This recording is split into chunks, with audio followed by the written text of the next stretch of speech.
বন্ধুরা, ধনতেরাসের দিন এই যে মাছটা দেখছো, এই মাছটা যদি একটু কষ্ট করে কিনে নিতে পারো, দেখো সোনা কিনতে হবে এটা আমি কাউকেই কখনো বলছি না, রূপো একটু কষ্ট করে দামই তোমার 300 মতো পড়বে।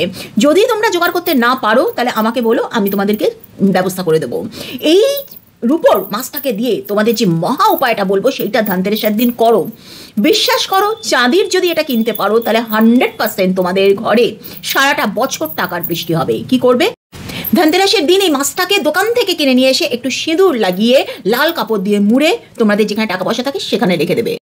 এটা 18 অক্টোবর করবে। পরের দিন কালী পুজো বা দিওয়ালির রাতে মা লক্ষ্মীকে যে আমরা মধু দিই, সেই মধু থেকে একটু মধু এই মাছটাকে বের করে লাগিয়ে এটাকে একটা গোলাপ জলের একটা ডিব্বা তৈরি করবে, তার মধ্যে এই মাছটাকে নিয়ে তোমাদের যেখানে টাকা পয়সা থাকে সেই জায়গায় এটাকে ব্যাস রেখে দাও। পরের ধনতেরাসের আগে পুরো বছরে তোমার যদি বাড়িতে টাকা না আসে, যেভাবেই হোক না কেন তোমার কাছে অর্থ আসবেই। যদি না হয় আমাকে তুমি কমেন্ট করে এসে বলো। তবে তোমাদের রাশিটা আমাকে বলবে, ওই গোলাপ জলের মাছটা রাখার সময় রাশি অনুযায়ী আরেকটু কি মিশিয়ে দিলে পরে 100% তোমাদের লাভ হবে, সেটাও আমি বলে দেবো।